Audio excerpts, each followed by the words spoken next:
And although this way is missing us along, just know you're not alone. 'Cause I'm gonna make this place your home. Settle down, it'll all be clear. Don't pay no mind to the demons, they fill you with fear. The trouble, it might drag you down. If you get lost, you can always be found. Just know you're not alone. 'Cause I'm gonna make this place your home.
everyone.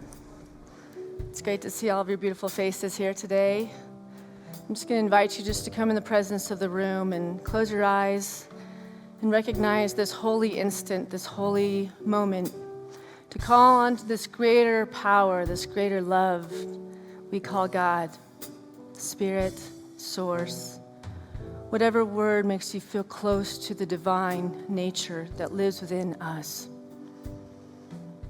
As we sit in our community, we are vibrationally connecting on a higher level where all healing and peace will bring about a change in our own personal lives, and will also ripple out vibrationally out into this world and for this powerful planet, so that we may start seeing the change we want to see in this world. And we know that that starts with us. That starts with this deep connection, this practice, this recognition that we are one, and we are all children of God, made perfect in God's image. And we have the ability to rise up and gather the power of this God energy and become that which we are so wanting to become, and letting go of the old limitations and remembering the truth of our being, that we are powerful co-creators with this love. And we are so very grateful. We have no complaints whatsoever. Thank you, thank you, thank you, God. Amen. Welcome to Welcome Home Sunday and our annual ministers panel. We have had questions that were sent in till yesterday at 12, so we could at least go over them a little bit before we got up here and answered some of your questions that you sent in via email and Facebook. And we look forward to this every year, right, guys?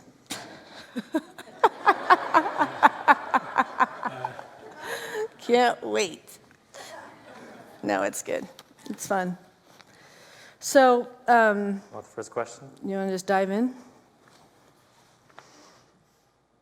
In your opinion, why do you think that millennials are not attending church as much? I have an opinion on that. Go ahead. My opinion is that we have become outdated in their eyes, and that means it's very uncomfortable for them to come here, and it's irrelevant to come here. I don't know what I think about that, but I actually think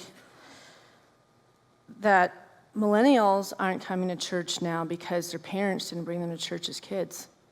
You know, we really saw the drop-off of children 10, 15 years ago. We used to have the downstairs packed with children. Every single room had 8 to 14 kids, and there's like 10 rooms down there. I mean, it was amazing. And I think that the parents stopped seeing the need in raising their children with a spiritual foundation. And so it's like anything. You take your kids to dance class, you give them exercise as a child, they're probably going to be exercising people as adults. If you give them a spiritual practice, it's a practice. They may take some years off, but eventually when they have a hard time, they go, oh yeah, that's right. I need to go back to church.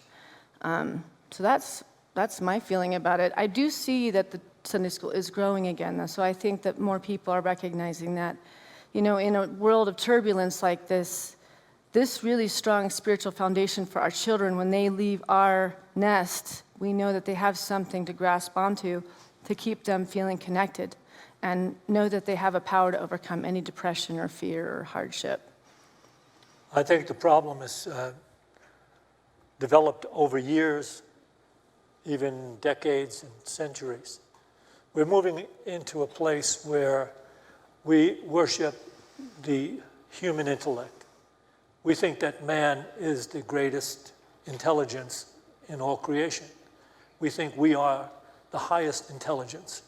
And so with all of our technology, we think we're proving something to ourselves. Basically, the millennials are just following suit.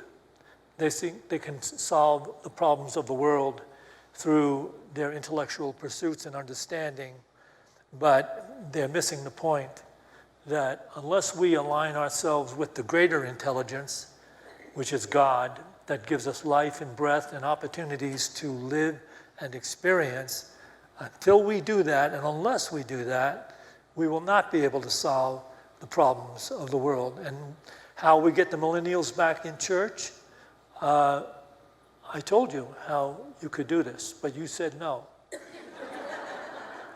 I'm not putting up slot machines in the lobby. Okay. I won't do it. Yeah, I told you how to do, not slot machines. Go ahead, you just did it, so say it. We need about 5 or 6 gorgeous guys and gorgeous women. Oh my gosh, you are just, All right, okay, so you don't want to do it. okay. I think actually a lot of millennials I talk to and I have experience with is it's not that they're disconnected from spirituality and the concepts of spirituality, that church has not evolved over the last 30 years. For them, church has become irrelevant. It's an outdated way of worship or contacting God. It hasn't stayed current with their needs and wants. So it's what their parents or grandparents did. It's not what they do.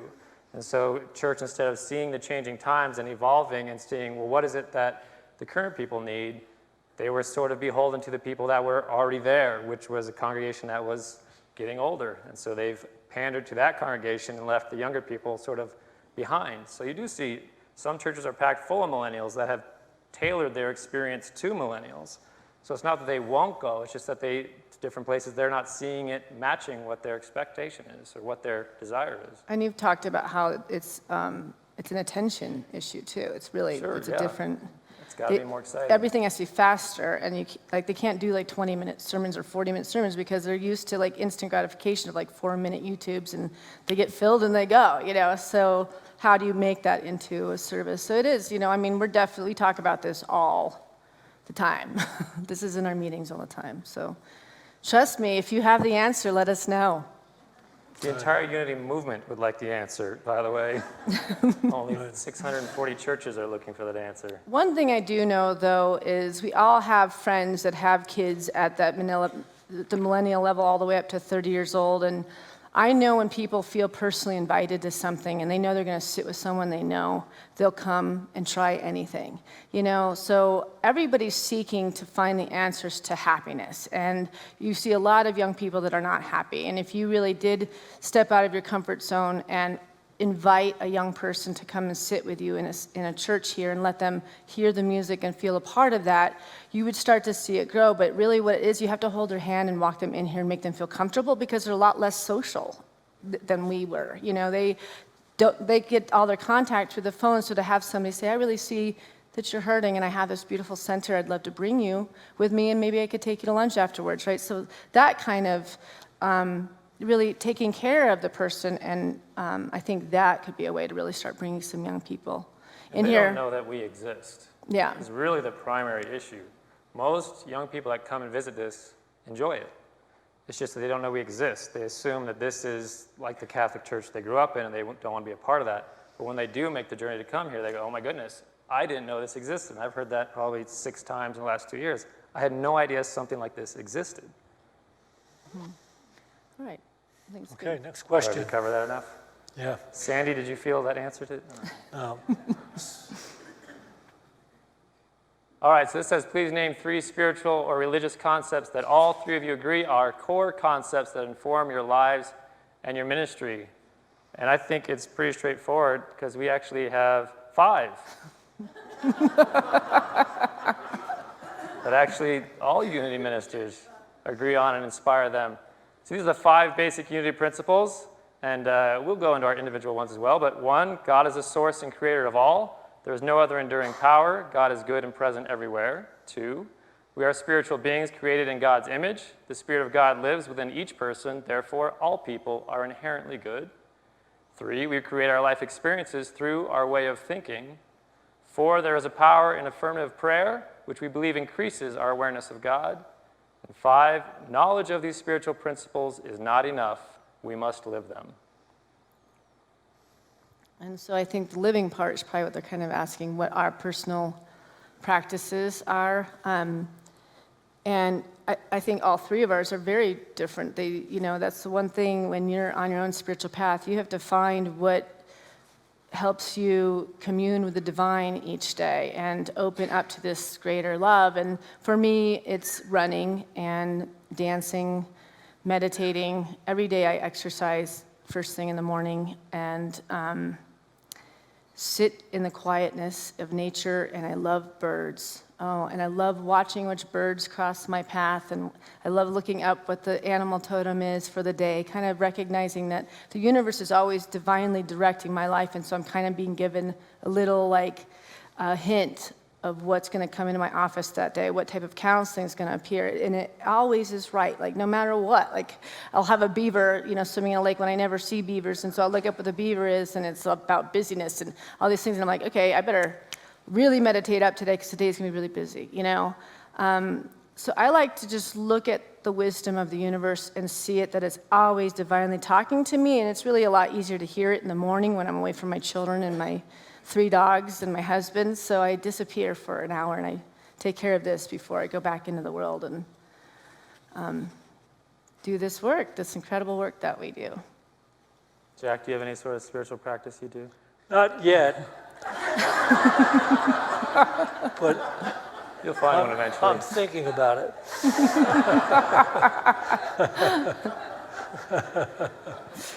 Yes, I do advocate for everybody to be involved in daily meditation. The one thing that we need to do is withdraw a little bit from the distractions of the world in order to tune in to that very refined intelligence we sometimes refer to as the still small voice of God. That intelligence is what will lead us and guide us in everything we do in life, and it will play out to bring us great healing, understanding, prosperity, peace of mind, everything you really want in life, if you align yourself with that more refined intelligence that is the image and likeness in you, the living God. Yeah, we were raised with that concept that we should always have a meditation practice in our life. I have a strict practice I follow every day that is regimented and is always pushing me further and requiring more of my willpower. So often you'll have people say, you need to read this book. And I said, I have volumes of stuff I'm working on. Don't worry about that. That's covered. So so we've all got our individual things. I think that's one of the great things about Unity is we're putting out a message, but what you take home and you apply is really going to be up to you, specifically what works in your life and what motivates you.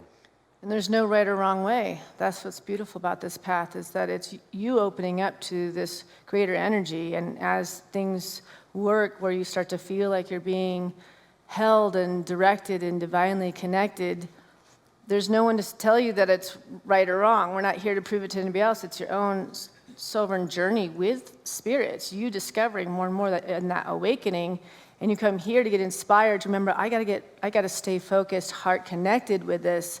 But then you do what works for you and what brings joy and peace and happiness into your life. And as long as it's healthfully and connecting with that, Well, it's extremely important today because there's never been a time of more misinformation being shared throughout, the online communities and in the papers and in the news. There is so much, wrong information. And the only way we're going to know what is true and right and good is to be in tune with that divine intelligence which knows the truth. And that's what we're into here in Unity. The Master of Life said the truth will make you free. But in order to apprehend it, one has to take time away from the thinking of the world and tune in and enter into that more expanded space of awareness. And in that, you'll find your true guidance and what you need to do in life. All right. We got another question. Want to read this one? As a family-led spiritual center, do you ever have a hard time working together? So if you don't know us, this is Jack Groverlin, Santisha Groverlin, and Chad Groverlin, father, sister, brother. And we have our spouses all working here as well, and our mother. So there's a lot of us. That's what, 6? No. It's just easy all the time.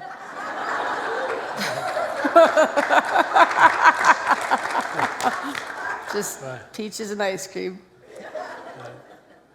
You have to recognize that there's 3 strong personalities up here with 3 very clear visions and ministries. And that's not to say that they're the exact same.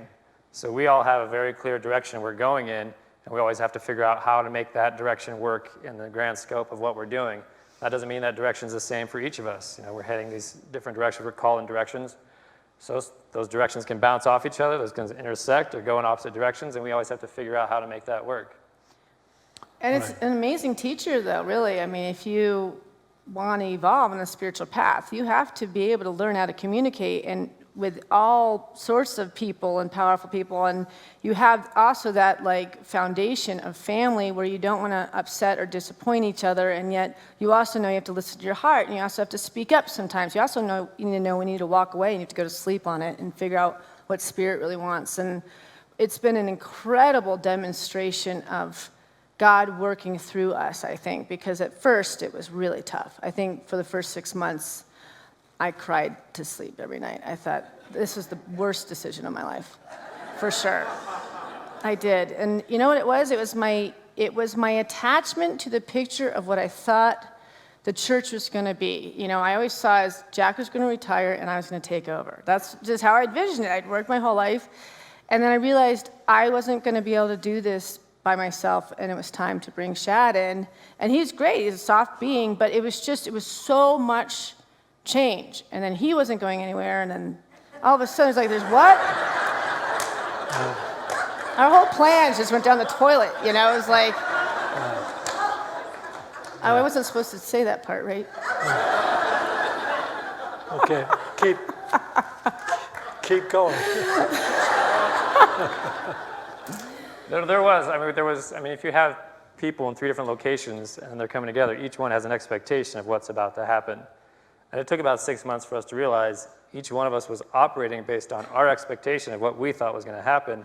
And it took that time to go, wait, we need to all just clear the slate on what we thought was going to happen and be present with what is happening. So that was a little bit of process and took time. And then that was a major growing time. Spiritually for me, talk about living in a state of surrender. I think all 3 of us then had to live in a state of surrender and recognizing what are our strengths, and how do we support that. And I think any business that ever has to get down to that point and really see each other and recognize what everybody's strengths are instead of pushing people to be something different than what they actually are. I think that's what we were doing a lot of. And you have to really observe each other. You have to really talk about things. You have to have really hard conversations. And I think we've come out the other side a long time ago. It's been going pretty smoothly for 9 months. But that beginning part, I don't know if it was for you. He just kind of hid in his office while we just went at it. And then whenever it got too bad, we'd go to him and he'd counsel us through it. So. Well, there was this initial idea that we were somehow supposed to merge into one, and then there was going to be one message, one representation, one kind of service, one thing. And it took us a while to say, that's not how this works. There's 3 individuals, there's 3 different expressions, and we need to embrace that and encourage that instead of saying, no, when you do the service, it's too different from this one. You've got to be more like the central service that we're all doing together instead of saying, you know what, do your service how you do your service, however you're called. You do yours how you're called. And that we just got to express how we express, because trying to shoehorn it into one little box is not working. Because nobody can ever be somebody else, and nobody else can ever be you. You know how people are constantly trying to make you be something that you aren't, and we can't. Our awakening is about owning and knowing thyself and running with that and just flying as giants in life with that. And yet there's this need to try to compartmentalize something that can't be. So we had to break the ego away, surrender, and then find where the spiritual power was to come through, and where it's going to find its voice. And when we finally got there, it was such a relief, such a huge relief for me. I know it was for you and Dad. It was like we had our life, and we had it abundantly, but we had to go into the darkest places, at least I did. I went to a dark place, for sure. There was a hard time. I don't want to ever do it again. I really don't. Okay, cool. Glad we made it out the other side to the light. Did you have any input on that there?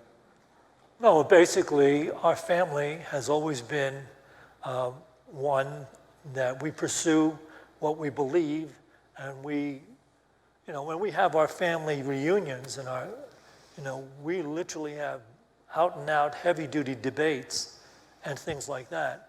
And we come away, but we always come away realizing the other person has his or her point of view and is working on that and will get whatever lessons he or she needs out of life.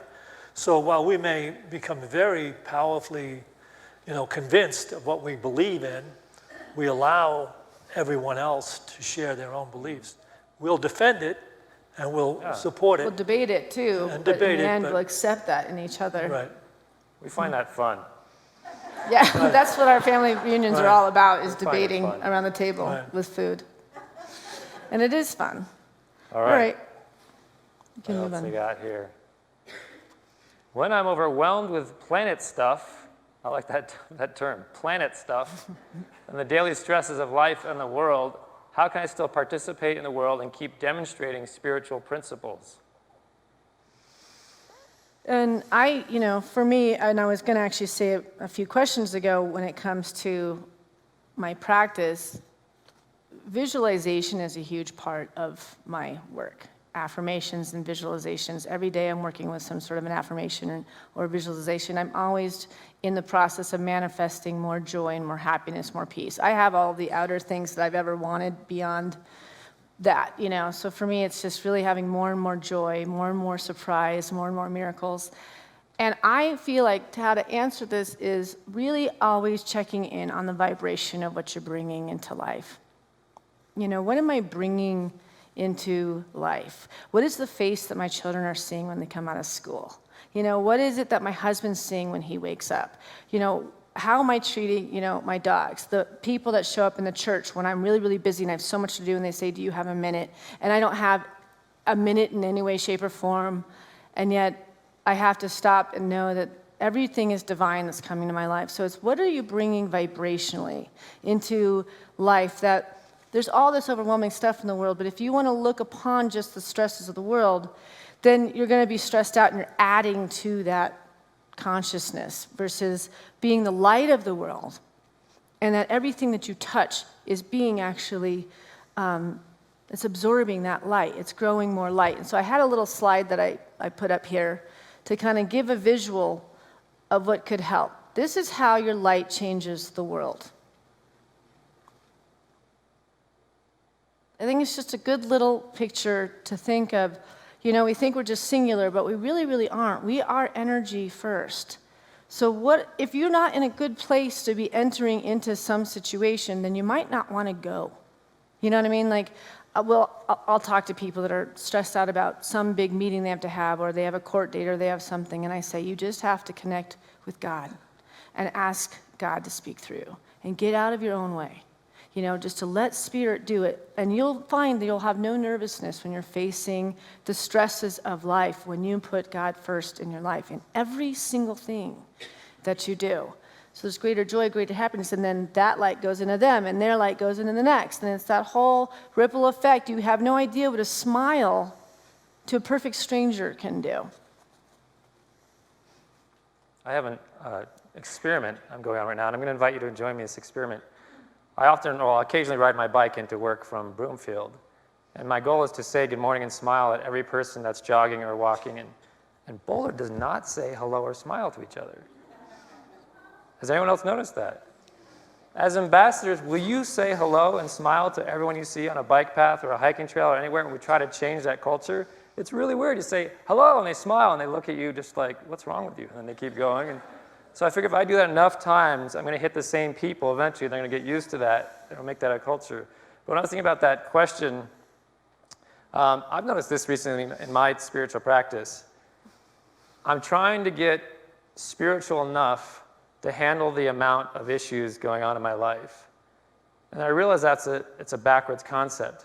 I need to scale down the issues going on in my life so it's easier to do my spiritual practice. So in relation to that question, I think moderating your contact with the chaos of the world is the first step you need to do. so it's easier for you to show up as an enlightened being in these situations. So we think, how can I pray and meditate enough to handle all this chaos in my life? I still want to watch the depressing news. I still want to go to the horrific movies. I still want to hang out with these horrible people.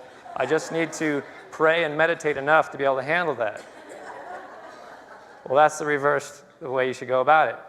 Moderate your contact to the chaos so that you can be less chaotic in your life, and it's easier to do that practice. I totally agree with that.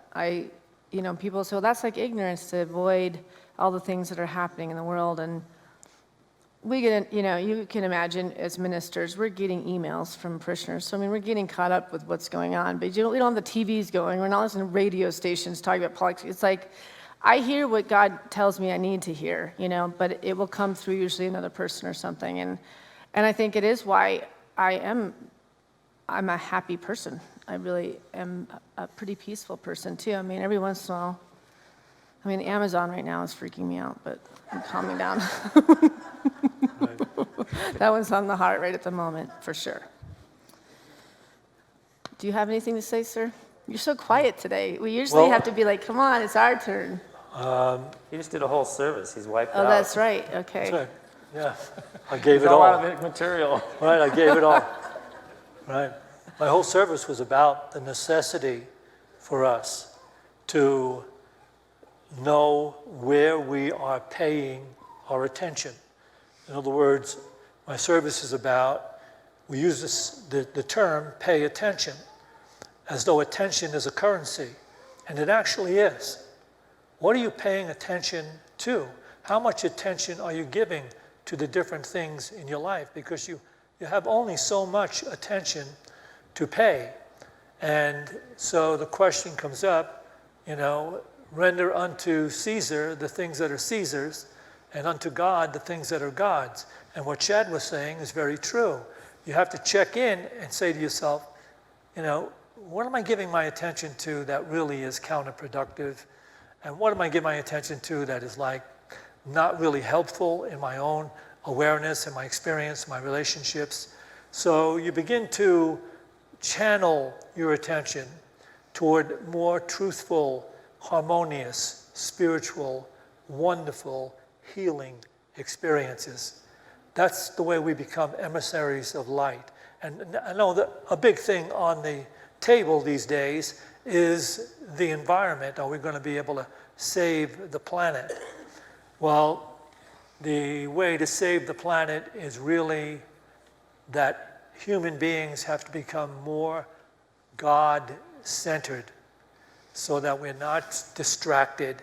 Now, we're not tossed to and fro by every changing tide of circumstances, that we are in connection with that divine guiding intelligence and love. And that affects the entire collective consciousness. So that's what it's about for me. That's what I'm saying. What is God and how does God interact with karma? Too bad we don't have God up here to answer that I question. know it. Well, I had a wait. really good conversation with somebody recently that I can share. I'll keep it anonymous. But this person just went, in the last few years, just went through a really, really, really hard divorce from, this person said, a narcissist, which is a word that's used a lot these days. And so I don't know if it really was a diagnosed one of those. But it's been 6 years since that divorce, and this person's life has not gotten any better, even though they've been exited from this marriage for that long. And the question that was being asked of me is, why is this person's life still working so well? And there's like a red carpet for being a narcissist and being such a dark person. And I've done everything right, and my life has done nothing. I've lost my house, I've lost everything, I've lost everything. And this person's so angry, so angry. And I said to this person, it's none of your business that is happening to your ex-husband. But you looking backwards at that person and still playing victim of that circumstance, and I'm not saying that she wasn't hurt massively by this situation, but was so deeply affected that it still has a living life every single day that is pulling the rug out from underneath this feet and wondering, so this person's wondering, where's the karma? Why isn't this person getting karma? And God doesn't work in karma. Karma is a personal, as far as I am concerned, and what Edgar Cayce says, karma is a memory. Our souls have many lifetimes, and sometimes in a lifetime we will have a harder lifetime because of something that we remember we did on some sort of cellular or soul level that you don't have necessarily in your conscious mind, but it's held somewhere in your subconscious mind of something that you could have done to somebody in another lifetime, and then this lifetime you're really getting some catch up to be really honorable, really honest, really, and so you'll see people have really hard lives, like you're like, why is this wonderful person just always getting it over and over and over?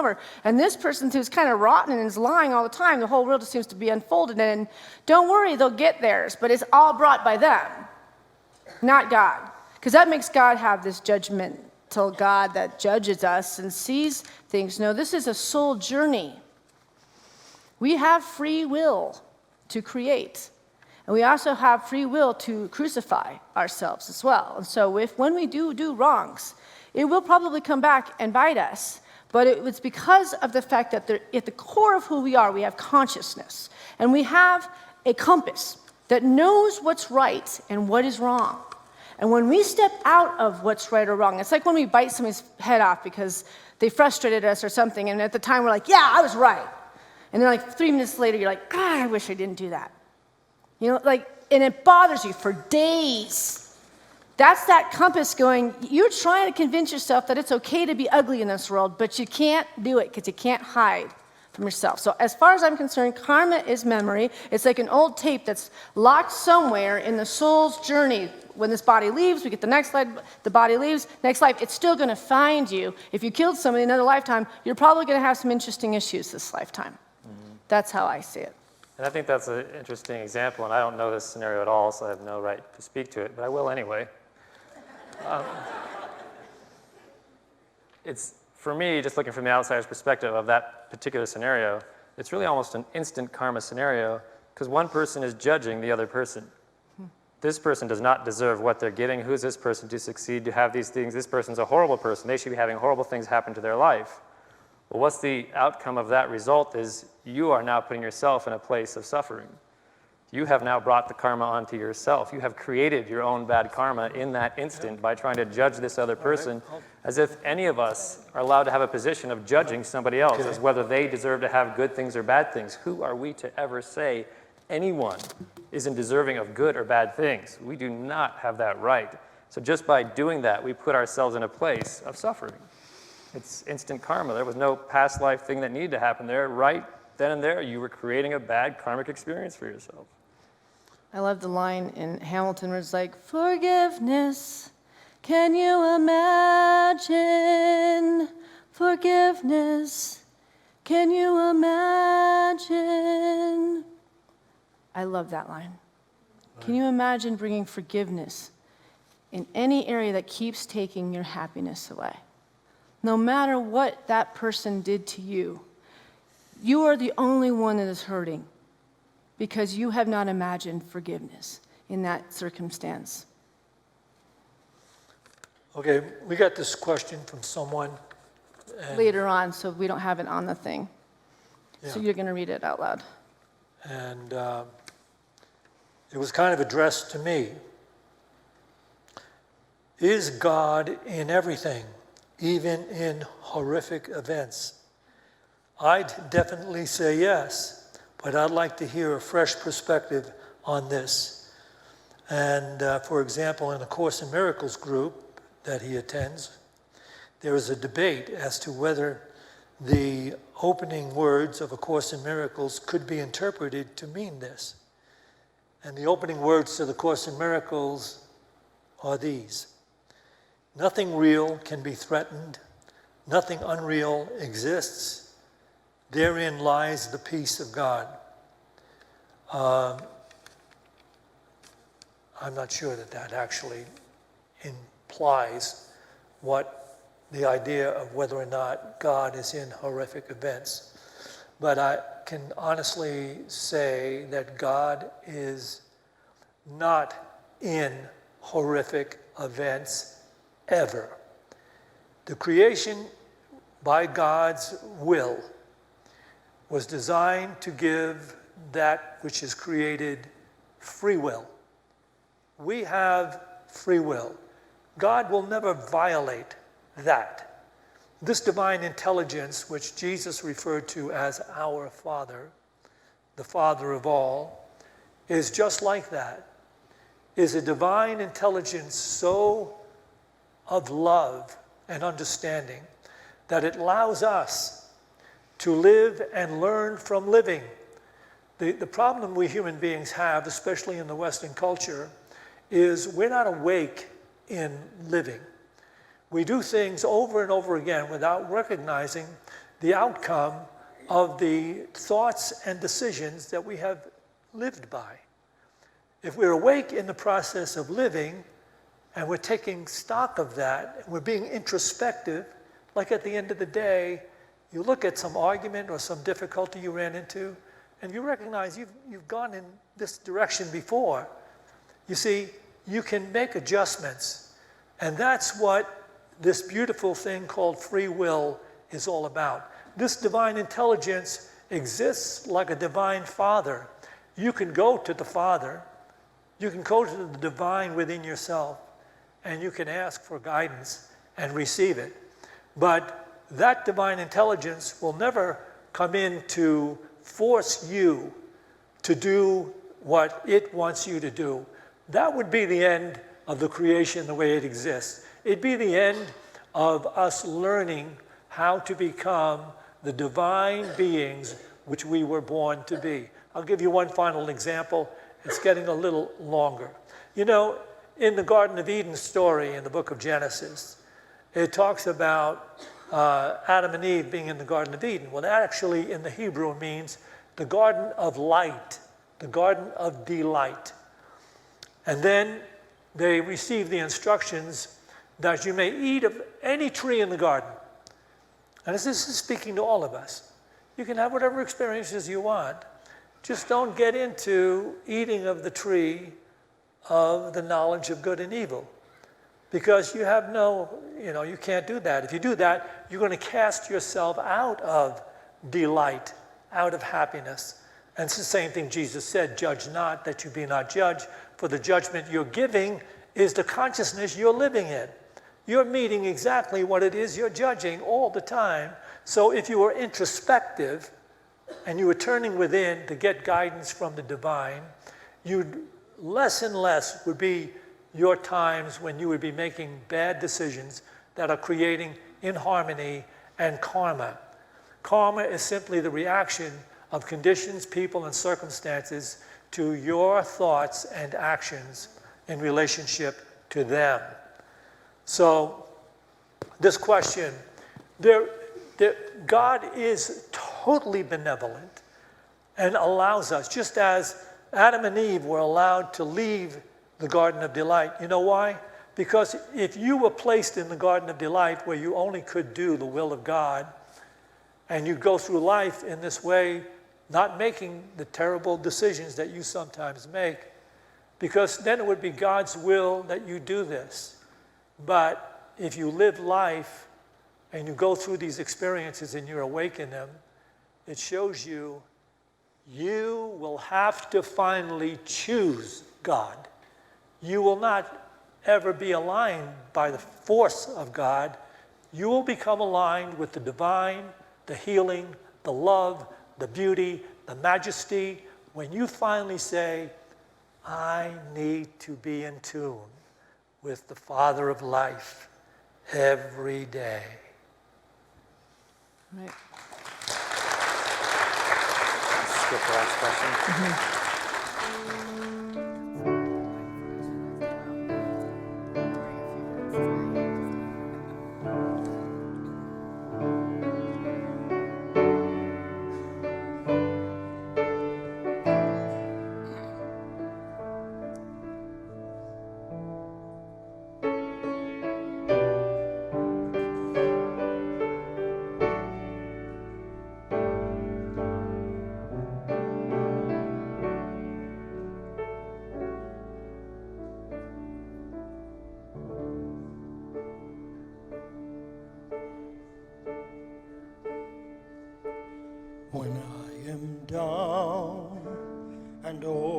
my soul so weary.